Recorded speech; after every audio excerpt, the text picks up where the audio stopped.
परम दयाल अनंत सुख सम्राट आदि सद्गुरु सर्व आत्माओं के सद्गुरु सर्व सृष्टि के सद्गुरु सुखराम जी महाराज ने धन्य हो धन्य हो। महाराज की कृपा से अभी हमने ब्रह्म आदरणीय बड़ी दीदी सीताबाई जी के श्रीमुख से दिन दिनता का अंग सुना और इसके सपोर्टिंग में दीर्घता का अंग भी साथ में लिया था। अर्थात महाराज ने निरपक्ष बात रखी है संसार में। जिन्होंने सस्वरूप परमात्मा की भक्ति की है, सत्संग सिमरन और सेवा में निरंतर लगे हुए हैं, उनको महाराज ने धन्य कहा है। और जिनका शरीर हष्टपुष्ट है, बुद्धि दिमाग भी बहुत चलता है, लेकिन अपनी जीवात्मा का कार्य करने के लिए सस्वरूप परमात्मा की भक्ति नहीं करते, उनको धिक्कारा भी है। कहीं किसी के पक्षपात नहीं। महाराज ने स्पष्ट कहा कि जे नर जुग में राम पुकारे सो मेरा सिर का ताज। और दूसरी तरफ बुद्ध बारी हिम्मत गणी बड़ी अकल तन माई ताको द्रक सुख राम के समदर सिमर नाई। अब बुद्धि भी है, हिम्मत भी भारी है, अकल भी बड़ी है, लेकिन जो सस्वरूप परमात्मा की भक्ति करके अपनी जीवात्मा का कार्य नहीं करें, उनको धिक्कारा भी। तो इन दोनों विषयों को समझते हुए हमें विचार करना चाहिए कि हमें धन्य का पात्र बनना है या धिक्कार का पात्र बनना है। ये अपने हाथ में, सब कुछ अपने ही हाथ में, हमें क्या करना है। अब अन्य भक्तियों में जाओगे तो संसारिक फल मिलेगा, शारीरिक सुख मिल जाएगा, लेकिन जीवात्मा का कार्य नहीं। इस पर हमें विचार करना है। क्षणिक सुखों के लिए मां सुखों का जो सागर है उसे नहीं छोड़ना। यही सीख लेनी है हमें इस दिन दिनता ज्ञान के माध्यम से। और साथ में धिक्कार भी कहा महाराज ने कि सब कुछ होते हुए तुम कोल करार अग्रीमेंट करके आया मां के गर्भवास में और फिर भी भूल रहा है। कोई बात नहीं, मैं चेता रहा हूं तुझे हर समय। और महाराज के बीच केवड़ी भगवान कहते हैं इस धरती पर हर समय मौजूद रहते हैं, और उनके द्वारा ही वो महाराज की सत्ता जीवों तक पहुंचती है। और महाराज पूर्ण कृपा करते हैं।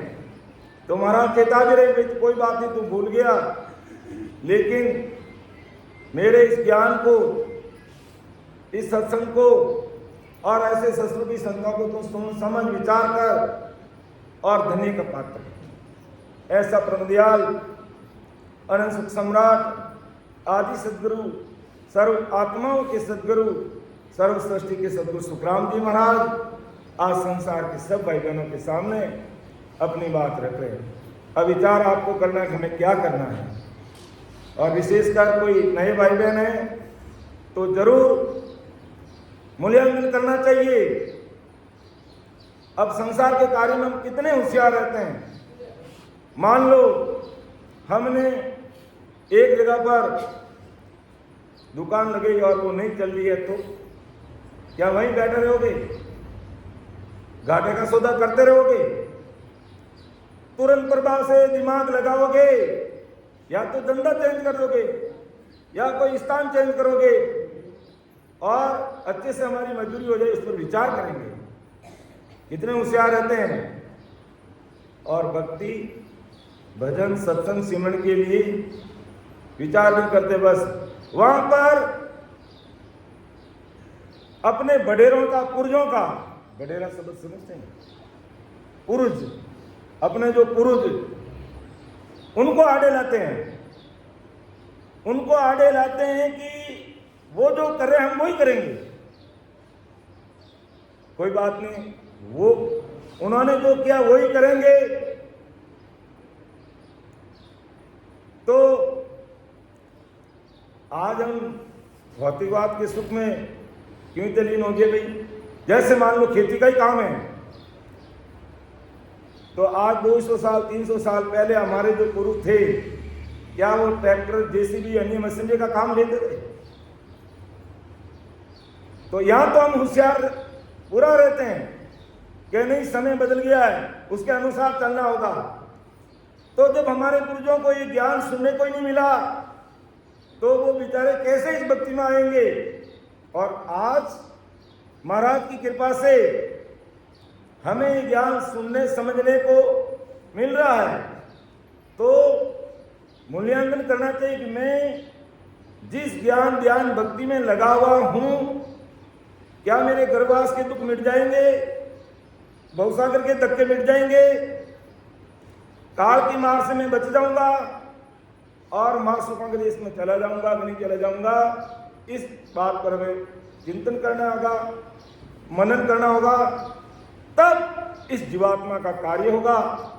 वरना फिर संसार की कहते हैं जो भेड़ चाल है उसी चाल चलते रहे, जो होगा वैसा देखा जाएगा।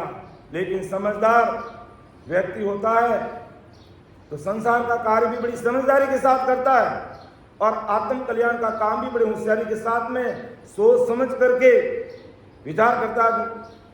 ये आवागमन से और मां दुखों के देश से हमें कैसे निकलना होगा, इस पर विचार करें।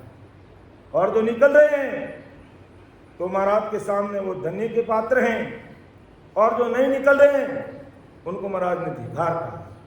तो ऐसे इस विषय को समझते हुए हमें आगे बढ़ना है।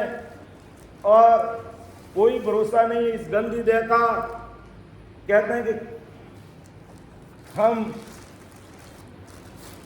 संसार का हिसाब किताब तो सभी रखते हैं, लेकिन संसार रूपी पूंजी का हिसाब हमारे पास में नहीं है। कितनी पूंजी हमारे बैलेंस में है, बैंक में बैलेंस कितना है, पासबुक से एंट्री करा के देख लेंगे। आजकल नेट सुविधा है, इंटरनेट सुविधा है, ऑनलाइन सुविधा है, उसे पता कर लेंगे। लेकिन संसार रूपी पूंजी हमारी कितनी बैलेंस में है इसका कोई पता नहीं। इसलिए हमें सदैव परमोक्ष में जाने की भक्ति मार्ग पर सावचेत होकर के काम में लग जाना चाहिए। अपना विषय चल रहा है अगाध बोध, जिसमें महाराज संसार के सब भाई बहनों को अच्छे से समझा रहे हैं, चाहे ज्ञानी है, वेदांती है या कोई अन्य प्रकार की भक्ति करने वाले हैं, उन सबको महाराज समझा रहे हैं और विचार करने की बात कह रहे हैं कि भाई तुम्हारे हाथ में क्या करना चाहिए। लेकिन संसार के ज्ञानी और ज्ञानी 52 अक्षरों का ज्ञान करने वाले अपनी बुद्धि किस में लगाते हैं कि हम कोई करनी करेंगे, कर्म करेंगे, जप करेंगे, तप करेंगे, तीर्थ करेंगे, व्रत करेंगे, नेम करेंगे, पुण्य करेंगे, दान करेंगे, इससे क्या होगा, हमारे कर्म कट जाएंगे, हमें बहुत अच्छे अच्छे फलों की प्राप्ति हो जाएगी और सब कुछ ठीक होगा। तो महाराज ने हर जगह समझाया कि इससे कर्म कटने वाले नहीं, उल्टे कर्म बढ़ेंगे, कर्म घटेंगे नहीं। इसलिए कर्म काटने की ये भक्ति है। सस्वरूप परमात्मा की भक्ति कह दो या आनंद पद की भक्ति कह दो, राम जी महाराज की भक्ति कह दो, ऐसा विचार करते हुए हमें सोचना है, समझना है और महाराज के शब्दों को हृदय में उतारना है। तो महाराज फरमा रिया है कि केवल बीज सत ओ मार्ग सेज सता घट जागे उलटर हंस चढ़े घट ऊपर ध्यान समाधि लागे। आनंद की भक्ति की बात महाराज कह रहे हैं कि उल्टा ये केवल बीज यानी सत पाने का मार्ग सहज है। ये केवल बीज सत्तो मार्ग सहज सतागढ़ जागे। और संसार में कोई अष्टांग योग, हठ योग, नाना प्रकार का योग साधना करता है, उसमें प्रेम और प्रीति नहीं आती है। और इस मार्ग में अति शीघ्र कोई सस्वरूप राम जी के नाम की भक्ति करता है, वो प्रतीत और प्रेम प्रकट हो जाता है। हठ योग की साधना में बस ये शब्द या उसकी वो साधना करने पे ध्यान देता है, प्रतीत और प्रेम से कोई लेना देना नहीं रहता है, और फिर भी कार्य अधूरा रहता है,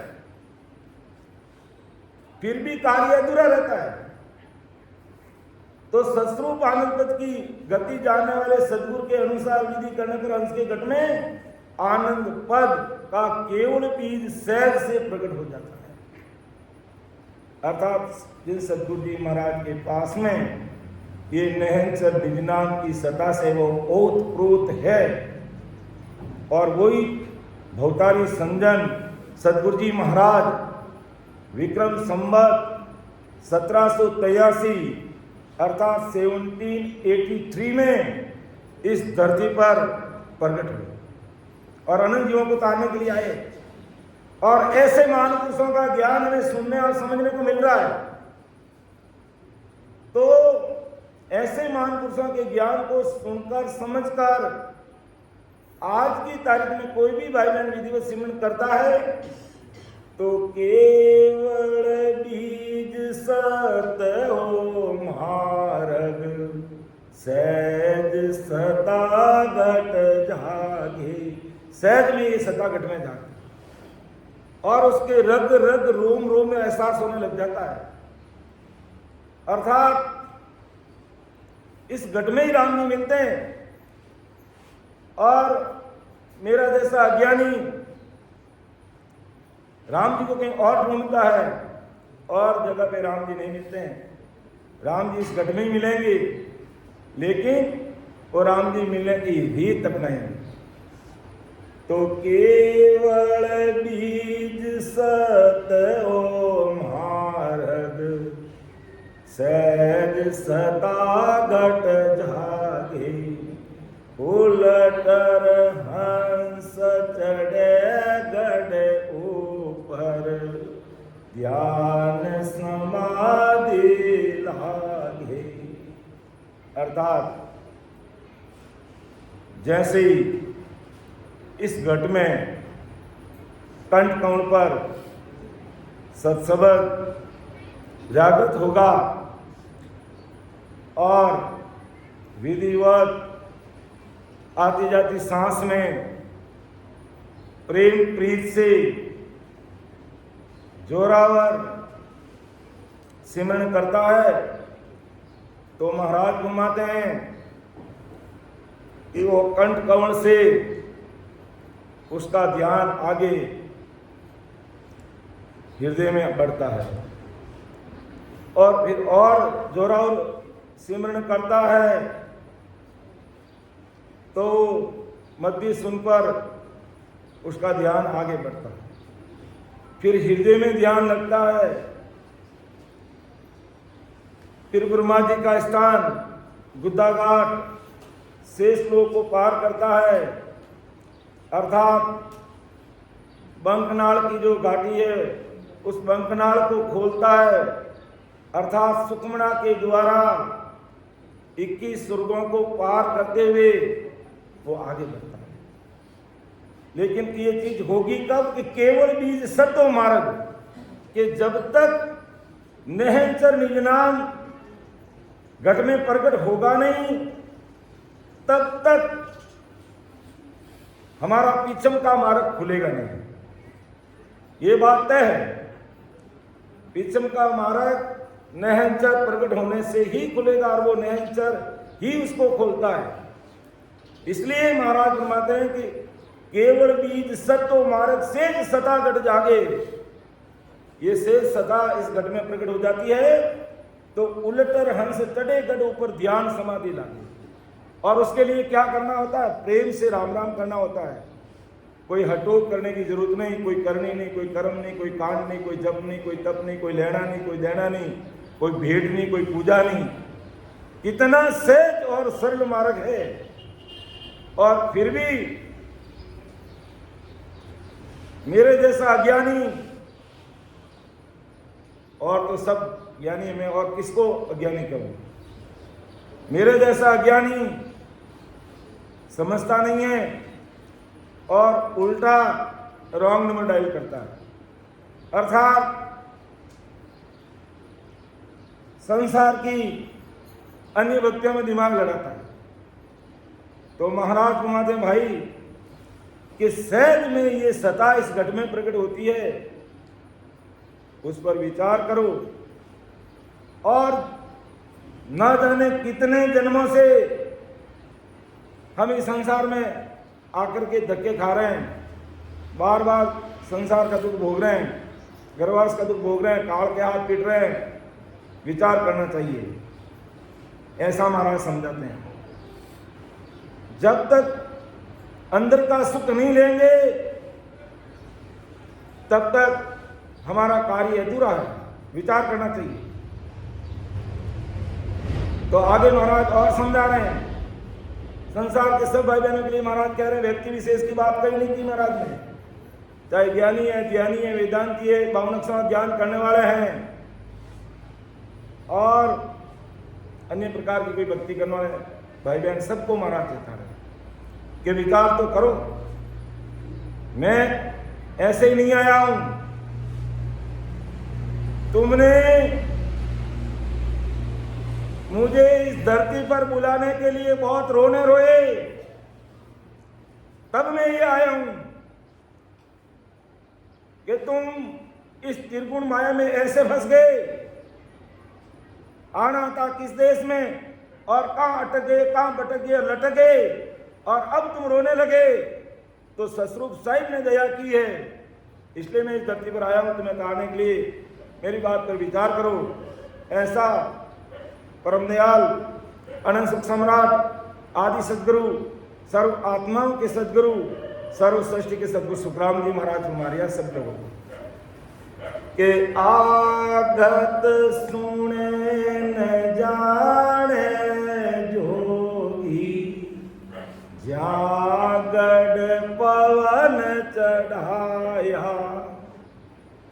जो रॉन्ग नंबर डायल करते हैं ना और बाहर का वेश देख करके उसके लट्टू बन जाते हैं, विचार करने लीजिए, विचार कर लीजिए। स्पष्ट महाराज कह रहे हैं कि हम काम भूल कर रहे हैं और उनकी पहुंच कहां है, मैं आपके सामने रख रहा हूं, विचार करो। महाराज कह रहे हैं, महाराज फरमा रहे हैं, महाराज कह रहे हैं थोड़ा ये शब्द ठीक नहीं लगता। भीलवाड़े में एक भाई जी थे, जोधपुर हम ऑनलाइन सत्संग दे रहे थे, तो भाई जी ने एक चिट्ठी लिख करके, छोटी सी एक चिट्ठी लिखी और उसको प्लास्टिक बैग में पैक किया और उसके आलपिन से पीने लगाई। और जब जयतारण गया और वहाँ सत्संग में आए और चुपचाप मुझे वो चिट्ठी पकड़ा दी। यो मैं आपसे एक निवेदन करती हूँ भाई साहब, आप कभी भी महाराज कहते हैं, महाराज कहते मत बोलना, आप महाराज घुमाते हैं। इतने बड़े महात्मा संजन बहुतारी संजन है, तो तब से मुझे जब भी मुंह से कहते शब्द निकलते ही गलती का एहसास करता हूँ। तो परम दयाल सतगुरु सुखराम जी महाराज फरमाते हैं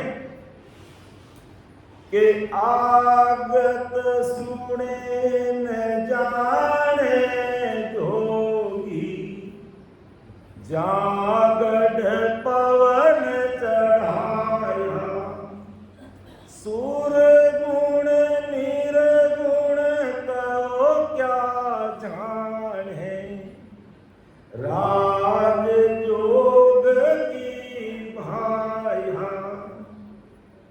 धन्य महाराज को और धन्य महाराज के अन्य शब्दों को कैसी भारी सीख हमें दे रहे हैं कि जिस योगी ने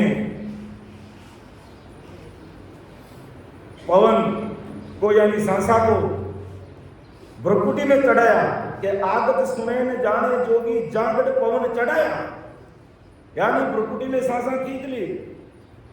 तीन लोग की भक्ति करने वाले कुंडली जागृत करके शंखनाल से ऊपर बढ़ते हैं और भ्रकुटी में अपनी सांसा चढ़ा लेते हैं। उनके बारे में महाराज कह रहे हैं।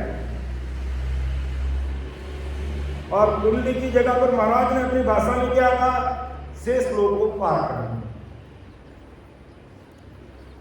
तो आगत सुने न जाने जोगी, जागड़ पवन चढ़ाया, अर्थात जिस योगी ने पवन यानी सांसा को भ्रकुटी में खींचकर चढ़ा लिया एवं भ्रकुटी के गढ़ पर निवास कर लिया।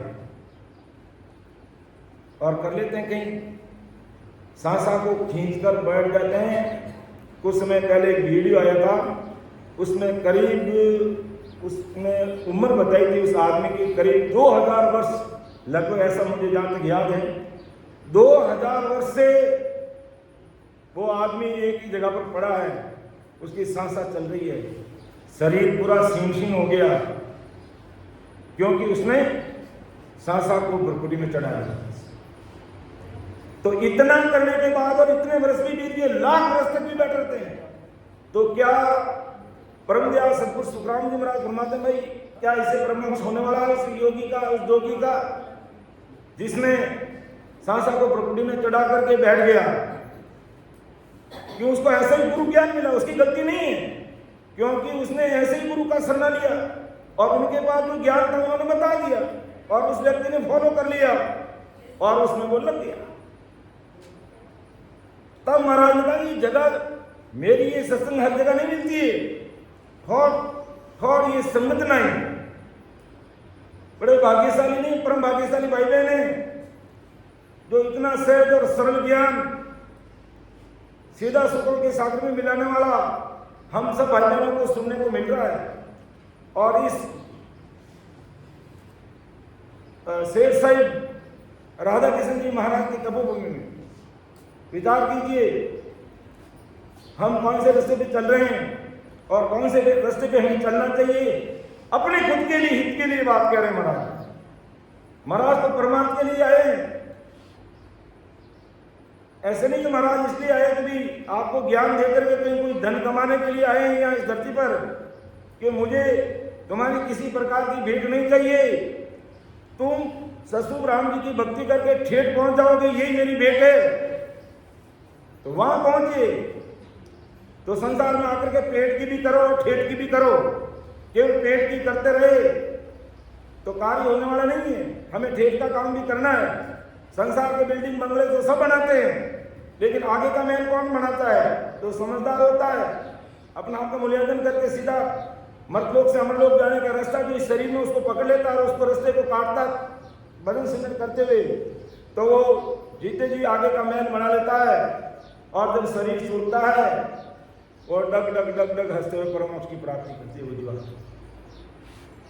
और वो हमें भी करना है, क्योंकि ऐसा परम दयाल सतगुरु सुखराम जी महाराज कहते हैं। तो वो भ्रकुटी में अपनी सांसा चढ़ाकर निवास कर लेते हैं। ऐसे योगी राग योगी की सत्संग की गति जानता नहीं है, तो उसको मिला ही नहीं, ऐसा ज्ञान नहीं मिला, ऐसे सतगुरु जी महाराज नहीं मिले, ऐसे सत्संग की संतों का सानिध्य नहीं मिला जो आज अपन सभी भाई बहनों को मिल रहा है। उस योगी को नहीं मिलने के कारण वो यहाँ आकर के अटक गया, भटक गया, लट गया, इससे आगे वो नहीं बढ़ पाया और वो परम मोक्ष की प्राप्ति इस स्थिति में कभी नहीं कर सकता। अब वो योगी है जिसने गर्भस्थी को त्याग दिया, संसार को त्याग दिया, घर परिवार को त्याग दिया, त्याग ले लिया, बेग ले लिया, गैरज बन गया और फिर भी काम अधूरा रह गया, क्योंकि परम दयाल अनंत सुख सम्राट आदि सदगुरु, सर्व आत्माओं के सदगुरु, सर्व सृष्टि के सदगुरु सुखराम जी महाराज का शरणा नहीं मिला, सस्वरूप परमात्मा की भक्ति का मार्ग नहीं मिला, आनंद पद को वो पहचाना नहीं। इसलिए अपनी सांसों की बरकुटी में आकर के अटक गया, लटक गया बस। और कितने दिन तक रहेगा? आखिर तो काल के हाथ उसे बिकना ही पड़ेगा, दुनिया की कोई ताकत उसे रोक नहीं सकती है। तो ऐसे योगी सत्संग की सत्ता को जानते नहीं, अर्थात राजयोग सत्संग की वो ध्वनि सुनता नहीं, तो ऐसा ज्ञान भी नहीं है उसको, और वो पवन योगी को सुनाई देता भी नहीं, इसलिए वो पवन योगी राज योगी को जानता नहीं। इतना ही नहीं, ऐसे राज योगी को सुरगुण यानी माया और निर्गुण यानी गुण का पार ब्रह्म दोनों भी जानते नहीं, माया और ब्रह्म भी उनको नहीं जानते। अर्थात माता पिता की भक्ति करने वाले भी सद्गुरु परमात्मा को जानते नहीं, माता पिता यानी माया ब्रह्म की भक्ति करने वाले भी उनको जानते नहीं। तो हमें विचार करना है कि हम इनको बड़ा महात्मा मान करके अपनी जीवात्मा का आकाश करें। आकाश क्यों करें? क्योंकि मनुष्य शरीर मिला, उसका मिसयूज हो रहा है, उसका दुरुपयोग हो रहा है, उसका सदुपयोग नहीं हो रहा। सदुपयोग जब ही होगा कि मानव तन पाकर के हमने जीते जी परमात्मा की प्राप्ति करके अपना स्थायी ठिकाना बना लिया है। तो आगत सुने न जाने जोगी, जागढ़ पवन चढ़ाया, सुर गुण निर्गुण करो क्या जाने। सुरगुण यानी त्रिगुण माया, निर्गुण यानी पारब्रह्म का ज्ञान, ये कैसे जानेंगे? नहीं जानते। राज जोग की भाया, ऐसा ये राजयोग की भक्ति है अपनी। तो सुरगुण निर्गुण माया ब्रह्म ये नहीं जानते, इस प्रकार के सांसों में कटाने वाले जोगी नहीं जानते, वेदांती नहीं जानते, अष्टांग योग की साधना करने वाले नहीं जानते, अर्थात अन्य भक्ति करने वाले कोई नहीं जानता। और जिसने जान लिया, जीते जी इस घट में सस्वरूप साहिब का बंदा बन जाता है और धन्य धन्य के पात्र बन जाता है, धन्य धन्य का पात्र बन जाता है। और महाराज ने भी कहा, हर जगह ऐसे संजन भाई बहनों का लाड किया महाराज ने भी। वारी वारी आरे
तो ये माया की भक्ति करने वाले, ये अष्टांग योग की साधना करने वाले जोगी भोगी मेरे ज्ञान को सुन नहीं सकते, समझ नहीं सकते, और इन्होंने सुना भी नहीं, समझा नहीं, उनको मिला भी नहीं ज्ञान।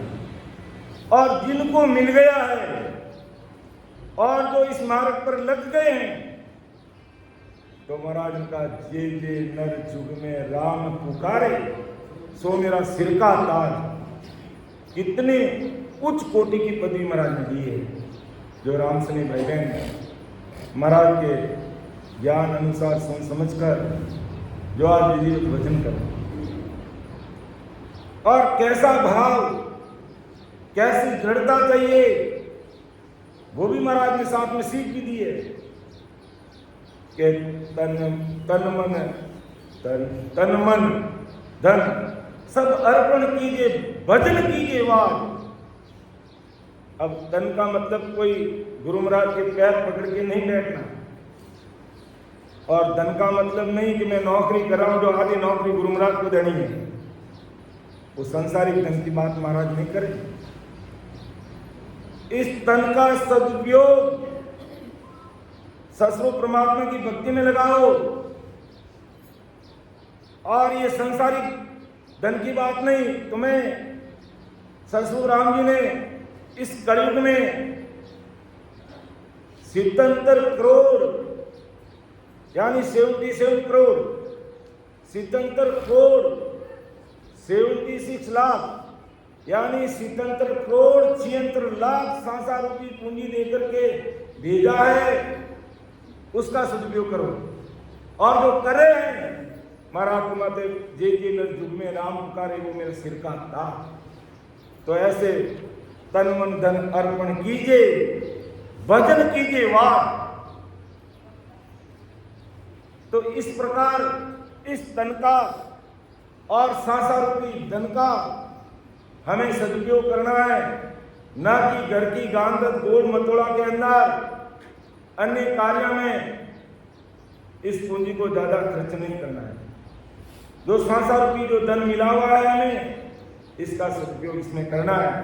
बाकी देख लो, महाराज ने प्रमाण दिया है कि आगत सुने ने जोगी, जाने कोई जोगी, जाकर पवन चढ़ाया, उनको भी पता नहीं, खप गए।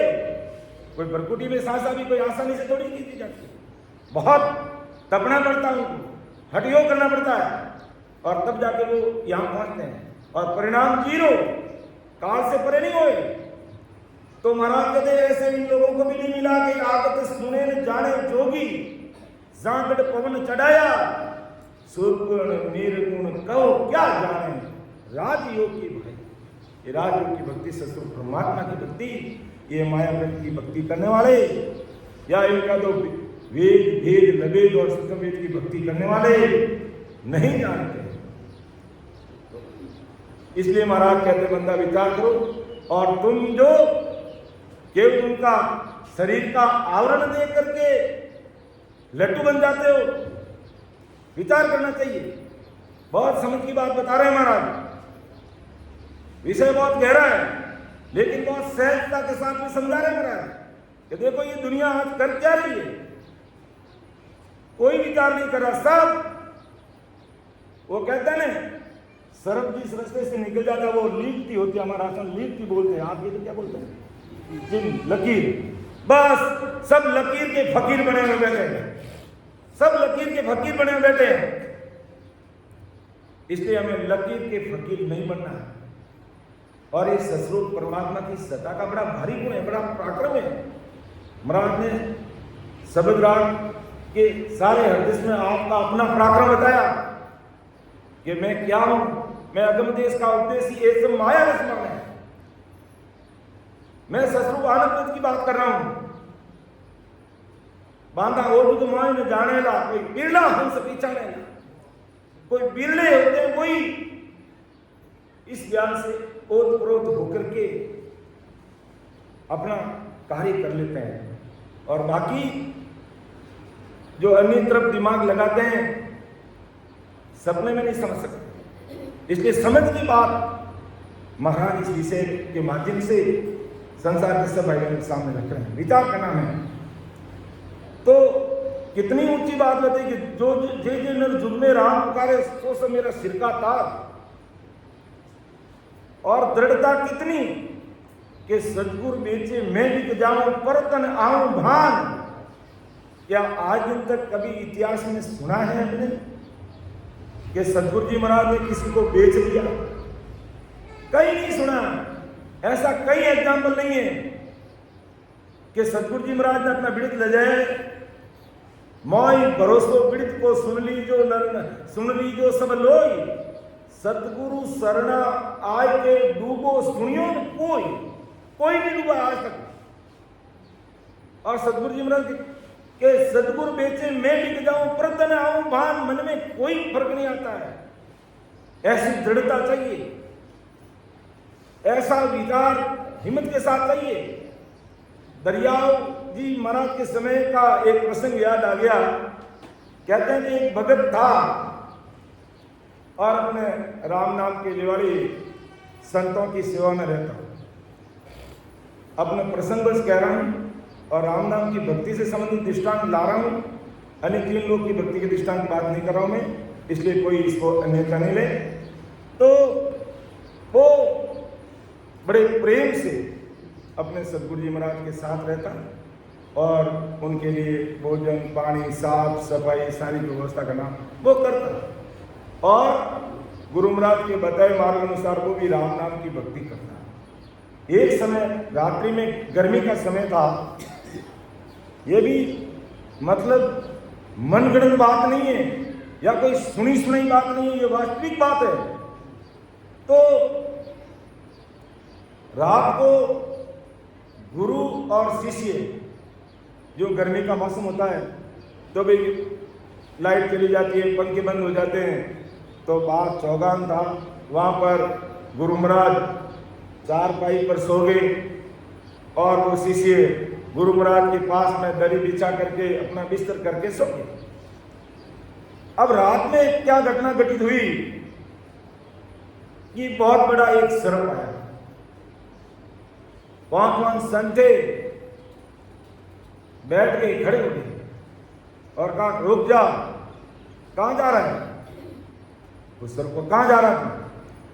क्यों मैं आपका जो ये शिष्य है इसको काटूंगा, इसको मारूंगा, मेरे पिछले जन्म का बदला है, इसने मुझे मारा, अब मैं ये बदला लेने के लिए आया हूं और ये बदला जब तक नहीं चुकेगा मैं तब तक इसको छोड़ूंगा नहीं। तो कहा रुक जा, क्या करना तुझे बता, बोल दे क्या करना, तेरा बदला आज पूरा करते हैं कि मैं इसका खून पीऊंगा। बोल बता कौन से अंग का खून पिएगा? हाथ का पिएगा, पैर का पिएगा, माथे से निकालूं, गले से निकालूं, कहां से निकालूं? क्यों मैं इस गले का खून पीऊंगा। कि खून पिला देंगे तुझे, तेरा बदला पूरा हो जाएगा कि बस एक बूंद मुझे इसकी पिला दीजिए, मेरा बदला पूरा हो जाएगा। चल रुक जा, मैं तुझे इसका खून पिला दूंगा, बैठ जाए, रुक जा। तो सबको कहा। अब गुरु महाराज क्या करते हैं और यहीं पर शिष्य की भी परीक्षा होती है। ऐसे हरे को रास्ते चलते को भेज नहीं दिया जाता है कि तुम आ जाओ मेरे पास से भेज ले लो, नहीं। पहचान करनी चाहिए, भाव देखना चाहिए, सत्संग से वो जुड़ा हुआ रहना चाहिए, उसकी प्रीति होनी चाहिए और फिर ये शपथ लेता है कि आज के बाद संसार में किसी प्रकार की अन्य भक्तियों में राम नाम डायल नहीं करूंगा। तब क्या भाई ले जीत और पकड़िए रास्ता, तो फिर वो पार होता है। और नहीं बिना मन के किसी को भेज दे दिया तो वो पार नहीं उतरता है और अटक जाता है।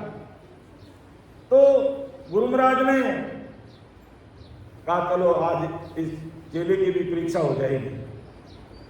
गुरु महाराज ने कहा उस सर्प को कहा तू गले का ही खून चाहिए तुझे?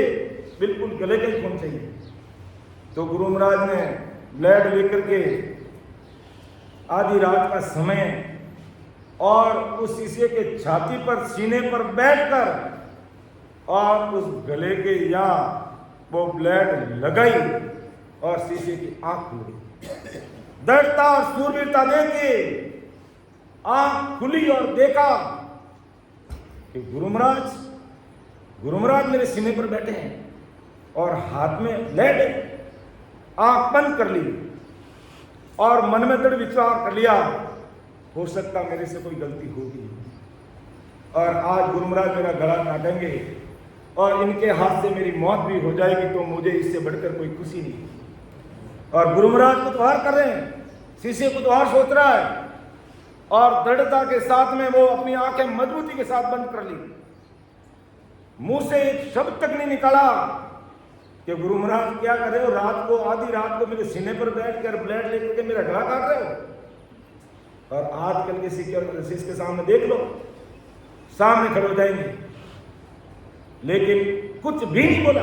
और गुरु महाराज ने जरा सा या चीरा लगाया और खून की एक बूंद ली और उस सांप को कहा ये ले ले और अपने रास्ते में, और वो चला गया। मेरा बंदा पूरा हो गया। उस शिष्य ने सवेरे उठा, दैनिक काम करने लग गया। ये नहीं पूछा गुरु महाराज रात को आपने क्या कहा या ऐसा क्यों किया, अपने मुंह से एक शब्द नहीं निकाला। करते करते 6 महीने बीत गए। फिर कहा महाराज मुझे आप क्षमा करना, मेरे मन में पिछले 6 महीने से जिज्ञासा है कि आखिर हुआ क्या था, ये जानना चाहता हूं। मैं आपको कोई दोष नहीं देना चाहता हूं, आपने जो किया मुझे पूरा विश्वास है मेरे अच्छे के लिए किया, मेरे भले के लिए किया। और सदगुरु जी महाराज हमेशा अपना हित ही सोचते हैं, कोई नेगेटिव बात, नकारात्मक बात उनके दिल और दिमाग में हो नहीं सकती, क्योंकि वो सचरूप से ओतप्रोत रहते हैं। और अपन भले ही नेगेटिव हो सकते हैं, नकारात्मक विचार अपने अंदर आ सकता है, लेकिन सदगुरु जी महाराज सदा ही हमारा भला सोचते हैं। अगर हमारे अंग और लक्षणों की तरफ गुरु महाराज देख लेना तो 7 दिन में भी अपना उद्धार होने वाला नहीं है। लेकिन आराधना प्रार्थना कैसी महाराज ने बताई करने की कि टाबर सदा को टाबर कहिए, बाप बिरत नहीं जावे, कह सुख राम सुनो मेरा ठाकुर, ये तेरा बिरत कहिए। तो ऐसा विचार रहना चाहिए, मैं तो टाबर हूं। अब क्या महाराज टाबर थे, हैं? बहुतारी महात्मा थे, लेकिन इस प्रकार हमें राम जी से आराधना प्रार्थना करते हुए भक्ति मार्ग में लगो तो सही, ये रास्ता अति शीघ्र कटेगा, समय नहीं लगेगा और भारी कृपा होगी। अपन खुद इसको फील करेंगे, एहसास करेंगे, अनुभव करेंगे। तब गुरु महाराज ने कहा, सारी कहानी सुनाई उसको कि देख अगले जन्म का तेरा बदला था और वो बदला लेने के लिए आया और इसलिए मैंने ऐसा ही काम किया कि धन्य है गुरुदेव। तो उसको मौत से बचा लिया और वो ऐसा उसका कार्य कर दिया। तो ऐसा सदगुरु जी महाराज अपने हितैषी है। महाराज ने ऐसा ही नहीं कहा, अपन बार बार बोलते हैं, हर बार बोलेंगे हमें नई चीज लगेगी वो सतगुरु सा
तो सदगुरु जी के महाराज हमारा सैन, हमारा हितैषी दुनिया में कोई हो ही नहीं सकता।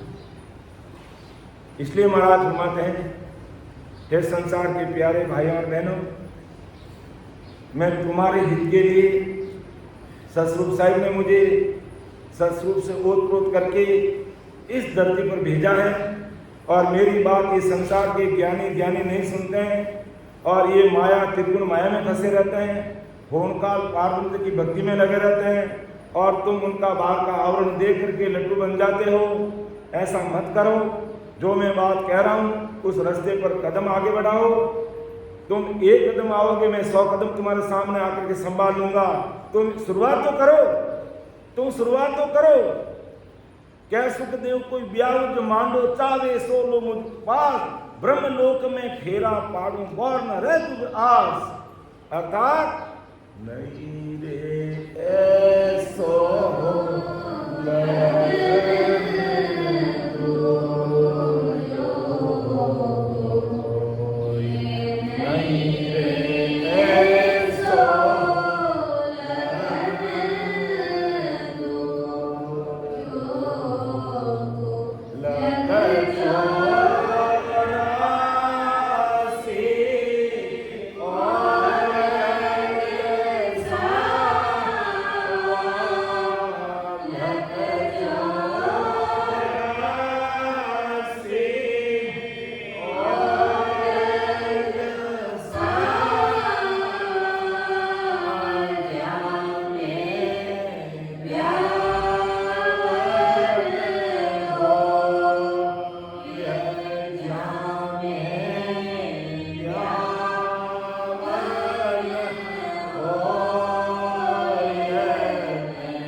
लग 84 और सावा जामे ब्यावन होई। अगर लग 84 योनि में आत्मा पड़ जाती तो हमारी आत्मा की शादी नहीं होती, अर्थात ये आत्मा परमात्मा से नहीं मिल सकती। अब लग 84 योनि के जीव अपन भी ऐसे एक तरह से लग 84 योनि में, लेकिन मानवता है हमारे पास में। इसलिए हम सदगुरु शरणागति में रह करके भजन करके अपना कार्य कर ले और अन्य प्रकार की योनि में रहते तो हम भक्ति भजन सत्संग सिमरन समझ नहीं पाते, हमारे इसमें बुद्धि दिमाग में नहीं होता। तो क्या सुखदेव कोई ब्याह मांडो, अरे कोई तो अपने आत्मा की शादी की तैयारी करो, कोई तो भक्ति भजन इस आनंद पद की भक्ति पर आगे तो बढ़ो। चाहे सो मुझ लो पास, जो चाहो मेरे पास आ सकते हो, अर्थात ससुर राम जी से मिल सकते हो। ब्रह्मलोक में फेरा पाड़ू, यानी उस देश में तुम्हें पहुंचा दूंगा, उस देश में तुझे मिला दूंगा और बौर में रह जुगास। फिर संसार की आशा तृष्णा मोह माया ममता सब त्रिगुण माया होन काल ब्रह्म से परे सस्वरूप साहिब के देश में ऐसा महाराज फरमाते हैं। तो ये संसार के जोगी जो सांसा को प्रकृति में खींच लेते हैं, मुझे नहीं जानते और माया ब्रह्म की भक्ति तो क्या जानेंगे, कोई नहीं जान सकता। ऐसा परमदयाल अनंत सम्राट आदि सदगुरु सर्व आत्माओं के सदगुरु सर्व सृष्टि के सदगुरु सुखराम जी महाराज इस अगाध बोध विषय के बारे में हम सब इस विषय के माध्यम से हम सब भाई बहन को समझाएं। आगे और फरमाते हैं कि देखो ज्ञानी और ध्यानियों की बुद्धि कहाँ तक है, विचार करने की बात महाराज लिख रहे हैं। क्या करें, ये जगत बार बार चेता रहे महाराज के ज्ञानी अरत माय सोझो ओ करता स्मृहारा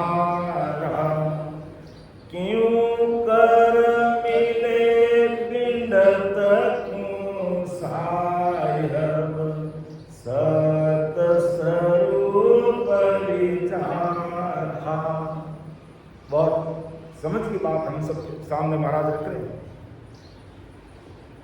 कि ये ज्ञानी पंडित ज्ञानी और पंडित। पंडित का मतलब ही एक तरह से ज्ञानी है, कि पंडितों का ज़्यादा ज्ञान होता है। एक उपमा दी है महाराज ने, पंडित शब्द भी कहीं पर आया तो पर्टिकुलर कोई जाति विशेष के लिए नहीं कहा महाराज ने, ज्ञानी के लिए कहा है। सब प्रकार के ज्ञानी आ जाते हैं इसमें। सबको कहा कि तुम केवल पढ़ने और सुनाने तक ही सीमित नहीं रह जाना। ऐसा नहीं कि जैसे मैं यही मानता हूं महाराज मुझे कह रहे हैं कि मैं केवल ये ज्ञान करता तक ही सीमित नहीं रह जाऊं कि अभी ज्ञान सुनाऊं, सुन रहे हैं सब लोग, अच्छा लग रहा है, बहुत अच्छा लग रहा है, लेकिन अगर साथ में हम सब भाई बहन मिलकर सिमरण नहीं कर रहे हैं तो अपन भी गलती कर रहे हैं। और ऐसी गलती हमें नहीं करनी। सबसे पहले ये समझो, ये साथ महाराज अपन सबको कह रहे हैं और उसमें ज्यादा मुझे कह रहे, अभी मैं बोल रहा हूं आपके सामने बैठ करके, इसलिए महाराज मुझे कह रहा है कि तू देख, सुन ले, समझ ले, बहुत अच्छे से तू ज्ञान कर रहा, अच्छी बात है, लेकिन केवल ज्ञान तक ही सीमित मत रह जाना। ऐसा नहीं तू केवल ज्ञान करते रह जाए, समझकर साथ में ज्ञान को आधार मानते हुए, ज्ञान से मिलान करते हुए हमें सिमरन करना है। ये साकी मेरे लिए है, अर्थात अपने सब भाई बहनों के लिए है कि हम केवल अपन ज्ञान सुनने में रुचि नहीं रखें, ज्ञान सुनकर उसको ग्रहण करके उसके अनुसार हमें फॉलो करना है, उसके अनुसार हमें चलना है। तब तो हम महाराज की बात को 101% मान लेंगे, और नहीं तो सुनने सुनाने वाले खूब रहते हैं, लेकिन बैठकर ध्यान सिमरन करने वाले बिरले जन होते हैं महाराज सुनाते हैं। तो ज्ञानी अर्थ माय सो जोवे, वो अर्था सुनियाना, ये केवल ज्ञान अर्थ में नहीं है, वो तो चीज ही पर है। और बावन अक्षरों ज्ञान करने वाले ज्ञानी अर्थ के अंदर ही इसको ढूंढते हैं, और वो बावन अक्षरों से पार ब्रह्म से वो तो परे की चीज है।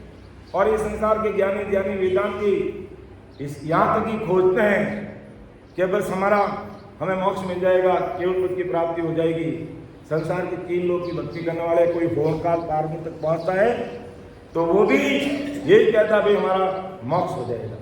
तब महाराज ने परम मोक्ष की बात कही कि तुम इसे मोक्ष मानते हो, ये वास्तव में मोक्ष नहीं है, यहाँ से तुम्हारा आवागमन नहीं मिटेगा, क्योंकि भोर काल पार ब्रह्म तक तुम संसार की ये सांस में सांस का जपा जपा करके पहुंच जाओगे, लेकिन तुम इच्छा रूपी माया से परे नहीं हो सकते।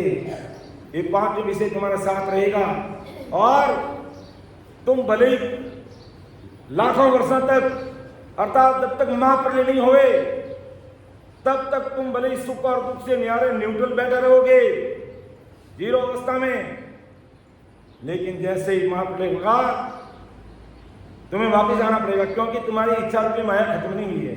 और इच्छा रूपी माया तभी खत्म होगी जब इस मायावी सारे देशों को अपन पार करके परे हो जाएंगे।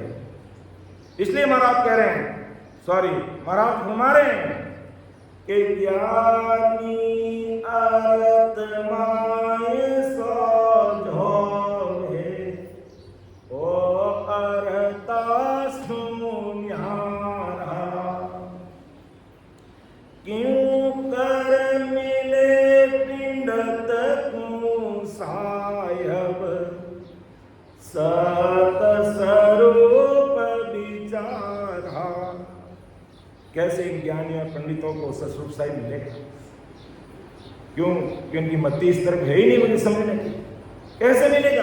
ये केवल अर्थ में ढूंढना चाहते हैं, केवल ज्ञान तक सीमित रह के मेरे में मिलना चाहते हैं, और वो संभव हो नहीं सकता कभी। अर्थात ये ज्ञानी पंडित सस्वरूप वेद के करणियों में मुझे ढूंढते हैं और मैं उसमें मिलता नहीं हूं। और वेद की कणियां ये माया है, और सस्वरूप अमर है, इसलिए माया से ये न्यारा है, उसमें माया लेस मात्र भी नहीं है, सब खत्म है। यहाँ पंडित ज्ञानी माया की कणियां करके सस्वरूप खोजने की कोशिश करते हैं, संसार के ज्ञानी ज्ञानी बावन अक्षरों के ज्ञान करने वाले, और सस्वरूप माया से न्यारा होने के कारण पंडित ज्ञानियों को माया के कणियों से ये प्राप्त होता नहीं है। कितनी समझ की बात महाराज अपन सब भाई बहनों को कह रहे हैं। तो महाराज के एक शब्द को हृदय में उतारना है, उनको फॉलो करना है, उनका अनुसरण करना है, और उसी के अनुसार इन सब चीज़ों से परे होते हुए दिल दिमाग से निकालकर एक ससुर राम जी के देश में कैसा जाना है वो बात कि मुझे तो वो देश चाहिए। और वो सिमरतशाली परमात्मा कैसा है? ऐसा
सिमरत साहिब से मिलना है। और परमदयाल सतगुरु सुखराम जी महाराज ने और चेताया, सिमरत साहिब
सब जाए।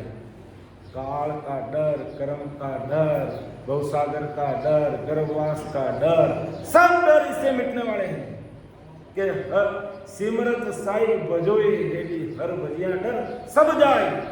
तो सब प्रकार से भयमुक्त हो जाएंगे।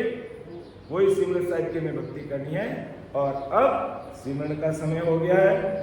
अब हमें आधे घंटे तक या जब तक अगला आदेश नहीं मिले हमें सिमरन करना है। 5:30 तक तो करना ही करना है। ऐसा सभी राम सनी भाई बहनों से मैं प्रणाम करते हुए करवत निवेदन करता हूँ।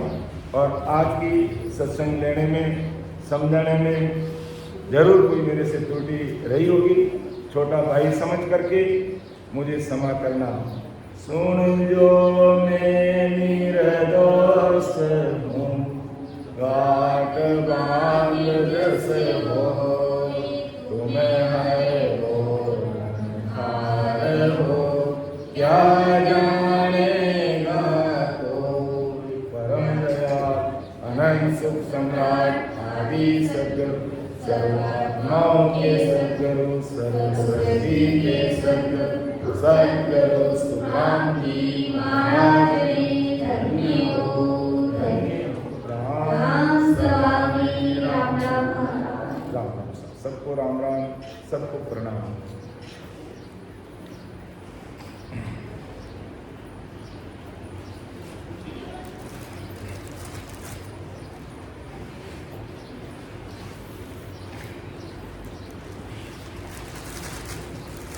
सभी आधे घंटे तक सिमरन करेंगे। कोई विशेष प्रस्तुति है तो बाहर जाना, वरना समय का सदुपयोग करेंगे। ऐसा सभी राम सनी भाई।